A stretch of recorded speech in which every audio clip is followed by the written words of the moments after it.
probablemente lo haga en Milán, en algún punto de Italia, en otro lugar, probablemente en Suecia o en Alemania, haga el grueso de su motor para producir un vehículo, y las otras inmensas cantidades de partes y piezas se van produciendo donde el cruce entre el costo y la calidad sea más conveniente. Y es altamente probable que haya otro país donde no se hizo nada que sea el lugarmente al final de ensamblaje. Así funcionan las industrias de la segunda revolución industrial desde la globalización, y eso ha sido un cambio sustancial. Entonces, América Latina se va viendo bombardeada por estos procesos. Los percibe, especialmente en sus sectores progresistas o de izquierda, como una última expresión de la maldad del capitalismo y el lucro. Y no entiende que se trata de un momento que cambia sustancialmente los procesos productivos, que se mide el campo de los modos de producción que en su propio lenguaje ellos usaban, y que no es materia de que me guste o no me guste. El desarrollo de las fuerzas materiales ha producido, ha desarrollado una forma distinta de hacer un bien y de comercializar. Y pasan 4 o 5 años con una conducta muy religiosa medieval, de los liderazgos latinoamericanos, que se dedican a satanizar y a armonizar negativamente esta forma de producción, hasta que se dan cuenta que mientras más tiempo pierden en ajustarse y tomar alguna de las oportunidades que les ofrece un sistema productivo que tiene otra lógica y más dinamismo, menos bueno va a ser su futuro, y se inicia esto que llamamos surfear la modernización y la globalización. No nos gustaba demasiado, pero teníamos que asumir que era la forma en que se movían las aguas y que dentro de ellas teníamos nosotros que tomar alguna postura que no resultara dañina para nuestra propia integridad económica. Entonces, el cruce, todos los temas de multiplicación de los lugares de innovación e investigación, todos los temas de militarización y disminución del uso de materias primas, todo el tema de los nuevos diseños industriales, todo esto que fue propio de la tercera revolución científico-técnica, nos colocó inicialmente en un punto de descolocación y luego lentamente fuimos aprendiendo a jugar con las nuevas reglas del juego, manteniendo también aquello que era justo que mantuvieran, la preocupación por la identidad nacional, por la soberanía, por la interdependencia, todo lo cual pasó a estar en las plataformas de política exterior de los países. Pero ese cuadro, ya les decía, no fue durable. Casi siempre cuando el mundo cambia tan profundamente viene un tiempo de disminución de las reglas, se hace finalmente una nueva reglamentación y esa progresa, como ocurrió en el siglo XIX, con bastante estabilidad y durabilidad. La posguerra originó un conjunto de zigzags. Todos los expertos en relaciones internacionales, yo siempre lo comento, nos devoramos y compramos muchos libros de estos de unipolar politics. Estados Unidos amo del mundo, Estados Unidos jefe de la economía mundial. A los 5 años ya teníamos que estarlos guardando en nuestros anaqueles, y el que menos tiene un anaquel con textos que son de historia económica del día, y es unipolar politics.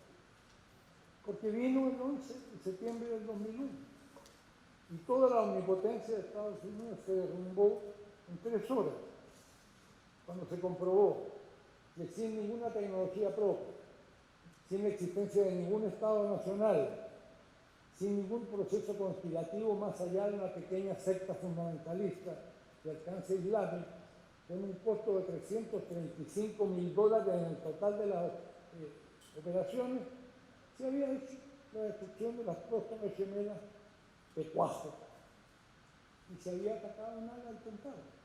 Y no se hizo más porque hubo medidas heroicas y de emergencia que se lograron tomar para que esto no fueran 7 o 8 de los episodios que estaban inicialmente programados.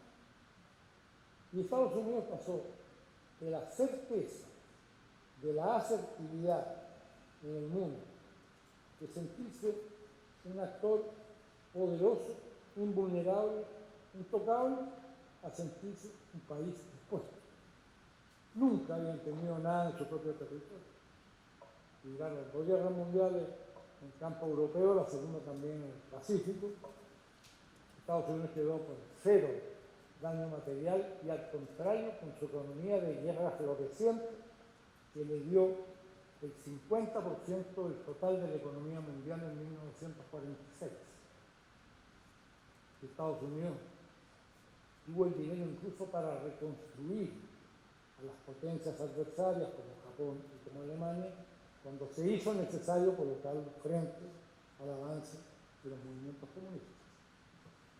Estados Unidos perdió en la primera década del siglo XXI toda esta imagen de invulnerabilidad a la que hago referencia. En un gran estudio hecho en el Woodrow Wilson Center en Washington, se comprobó con los mejores expertos, con la estadística más acotada completa, que en la primera década del siglo XXI, China había crecido 10.3% promedio año y Estados Unidos había crecido 2%. Había 8.3% del promedio del PIB y cada año en un salto gigantesco iba disminuyendo China, que no era una superpotencia a fines de la última década del siglo XX y que era ya al final de la primera década del siglo XXI, hacia 2010, una potencia que estaba cerca del 10% y que iba por más, con perspectiva de llegar al 20%, cuando Estados Unidos venía de 50%, el 45% a 21% y descendiendo al final de los años 10. En este cuadro, América Latina entró a vivir en un nuevo mundo. Y eso me parece muy importante para entender lo que está pasando hoy día. Aquí hay dos notas sobre América Latina en la posguerra fría y después pasamos a cambiar ideas y conversar.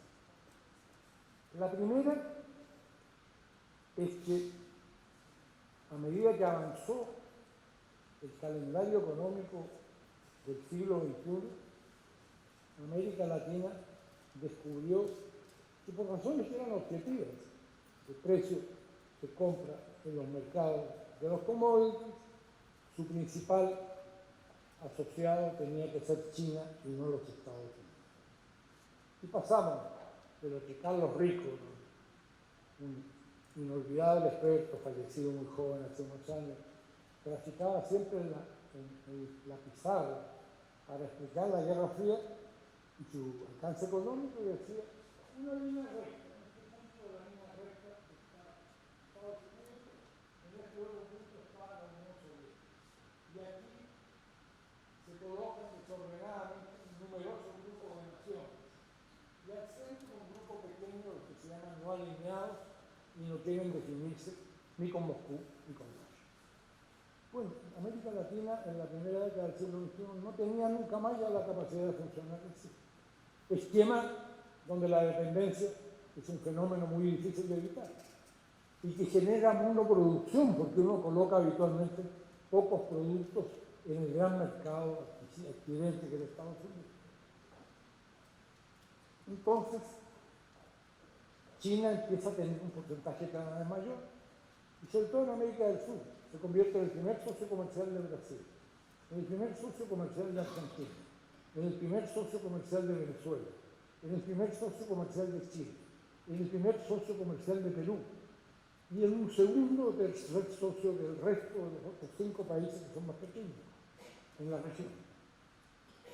Y nosotros ya nunca más podemos empezar a ver nuestros espacios de acción internacional y el dilema de la autonomía internacional relativa solo en la mirada y la negociación bilateral con Washington, sino que ahora tenemos inevitablemente que considerar a este tercer actor que ha tenido el pragmatismo, hasta ahora por lo menos, de no tener un proyecto ideológico, no tiene un proyecto imperial. China hace negocios, compra, vende, invierte, pone, retira. Y se ha convertido desde el punto de vista político en un socio aséptico desde el punto de vista ideológico, y así se le trata en los países de la región, y quienes más entienden en nuestros países que las actividades de relación con China son los sectores más especializados y más tecnocráticos en el manejo de las políticas públicas. Y los líderes políticos no terminan de entender esto, no logran incorporar esta verdad. Lo que entienden es sí, que Estados Unidos no es el hegemónico, que fue por mucho tiempo, que dejó de ser en la primera década del siglo XX. En este cuadro distinto, quisiera contarles, porque creo importante para juntar estos elementos más estratégicos, el cómo nos ven, y especialmente cómo nos han visto quienes han sido el país que más ha decidido nuestro destino, que son los Estados Unidos de América. Quisiera partir un poquito más atrás de la biografía, llegando hasta ahora. El tiempo que me interesa es la Gran Depresión de 1929 y los gobiernos que encabezó a partir de comienzos de 1933 el presidente Frank Delano Roosevelt y el trato de New Deal frente a la Gran Depresión. Bueno, eso fue decisivo, entre otras cosas, para que Estados Unidos saliera tan crecido al final de la Guerra Mundial, porque la represión los golpeó brutalmente. Franklin Roosevelt hizo una estrategia muy ambiciosa para el New Deal. La tenía a medio camino cuando empieza la guerra, pero la economía de guerra se la lleva a las nubes y Estados Unidos sale refortalecido del conflicto. Pero Roosevelt es el primer presidente norteamericano que tiene un genuino interés por América Latina. El otro Roosevelt, Theodore Roosevelt, tenía un interés, pero un poco parecido al presidente Trump. Le interesaba hacer cosas en América Latina sin consultar a los latinoamericanos. Lo que él estimaba era mejor para su país. Él hizo todas las invasiones y ocupaciones de la diplomacia de las cañoneras y de la llamada diplomacia del dólar, hasta comienzos de los años 30, porque los republicanos continuaron haciendo su diseño. Franklin Roosevelt, primero intuye genialmente que la Segunda Guerra Mundial viene, que Estados Unidos va a tener que tomar un partido, que el conflicto va a ser entre el nacionalismo extremo de ultraderecha, racista, antimigratorio, palabras muy parecidas a las fuerzas radicales de la extrema derecha europea hoy día, y a muchas de sus propias posiciones, y que elige el fascismo de Mussolini, el nacionalsocialismo de Hitler y el militarismo jamonés, iban a presentar un reto, el más grande, fundamental, y en eso él entiende que América Latina tiene que tenerla del lado norteamericano. Y cuando vienen cosas disfuncionales, que ningún presidente, ni el presidente Roosevelt primero, ni el presidente Wilson, ni los tres presidentes republicanos de la década de los 20 hubieran tolerado, y dice, no, es parte de un juego más grande. Y cuando Lázaro Cárdenas expropia el petróleo el 18 de marzo del 38, él en lugar de mandar marines o de cortar las relaciones diplomáticas, hace una negociación extremadamente pulcra. Y a fines de ese mismo año, cuando en Chile gana el único frente popular que hubo en América Latina, con comunistas, socialistas y radicales, establece una normalidad de las relaciones diplomáticas y trata con especial cortesía al embajador que el nuevo presidente de IRC envía a Washington. Momentos de amplitud, de tolerancia, de pluralidad en la política norteamericana. Pero con Roosevelt se prolonga esta idea, de la que quiero marcar, de que América Latina, para estos presidentes norteamericanos, que van de Roosevelt hasta John Fitzgerald Kennedy, es un espacio único. Ellos no ven a América Latina como un conjunto de sectores. Para el presidente Roosevelt, que elabora su emblemática política del buen vecino, la política del buen vecino se aplica desde el río Bravo en México hasta la ciudad de Ushuaia en Argentina, en el extremo donde se inicia la Antártida, y en todas las islas del Caribe, y busca un tipo de comprensión para poder manejar con políticas de cooperación las diferencias económicas. Kennedy termina con la Alianza para el Progreso, que ya era un plan más activo, con reformas agrarias, educativas, etc. En ese cuadro, con Nixon, que llega al poder el año 1968, se produce un turning point, un golpe de timón, de viraje en la percepción americana sobre Estados Unidos. Y Nixon, con la ayuda de Henry Kissinger, que fue un gran teórico de las relaciones internacionales y fue su consejero de Seguridad Nacional en el primer gobierno, propone un esquema mucho más complicado de 6 actores. América Latina son los 2 grandes países, uno en el norte y otro en el sur, México y Brasil, y son 4 subregiones de países homogéneos para los cuales se puede tener una misma política. Hasta ahí para ellos llegaba la homogeneidad latinoamericana. Regiones que eran el Caribe, latinoamericano, Centroamérica y Panamá, la materia del mismo trato, el área andina, empezaba en Venezuela, Colombia, Ecuador, Perú, Bolivia, y el Cono Sur, que eran los países más cercanos a Brasil, Uruguay, Paraguay, Argentina. Y con ese nuevo diseño organizan la política de la segunda fase de la Guerra Fría. Ustedes sabrán que la Guerra Fría quedó drásticamente dividida por el acuerdo de incorporar a China al Consejo de Seguridad, sacar a Taiwán para que China peleara con la Unión Soviética y hubiera una pugna de 2 países comunistas. Y Estados Unidos administrara un bloque de aliados y atizara la disputa entre los 2 países comunistas, que eran muy enemigos por razones teóricas y de intereses prácticos. En ese momento, Estados Unidos aplica esta política. Y aquí, en este escenario, en un país clave de Centroamérica, el que hizo la guerra civil más intensa de los años 80, pudimos ver que la aplicación de ese esquema, todo lo que pasaba en el resto de América Latina era irrelevante.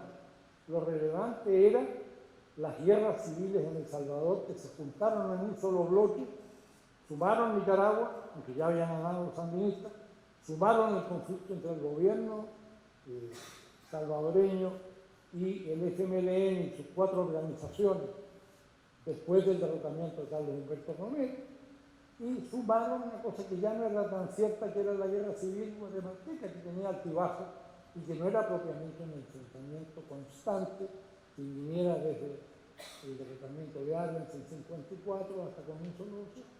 Pero todo esto fue un solo paquete. Y la disposición de la estrategia encargada al Pentágono y la elaborada por la inteligencia norteamericana, aquí hay colegas mías que trabajaron en eso, como Lidia Bermúdez, en el CIDE de México, consistían en crear las condiciones para que hubiera una solución militar en la crisis centroamericana, porque Kissinger había planteado una cosa que resultó muy importante, que él llamaba el efecto dominó. Como en las cartas del juego del dominó, si una ficha caía, según él, caía la siguiente, y seguían cayendo otras más cercanas a Estados Unidos, teniendo como destino final de ese trágico juego el que el propio Estados Unidos quedaría cercado por lo que ellos creían el creciente poder militar de la Unión Soviética.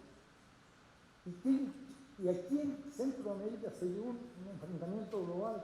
Nunca ha sido más importante América Latina desde el inicio de la Guerra Fría hasta hoy, que cuando Estados Unidos creyó que aquí se estaba jugando la suerte de la civilización occidental.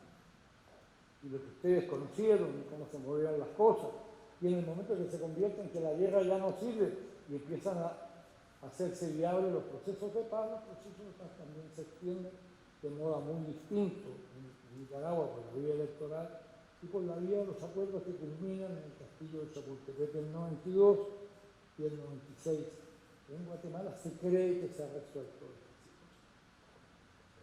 Pero, y con esto definitivamente concluyo, la posguerra fría implica también para la estrategia internacional norteamericana y para nuestro propio diseño estratégico una nueva manera de ver a la región. Producido el fin del comunismo, terminadas las guerrillas que ahora solo las estamos negociando en Colombia, que no quedan en ningún otro país de la región. Estados Unidos dice, aquí hay no 6, no 1, hay 2 Américas Latinas principales. Y la línea divisoria es el Canal de Panamá.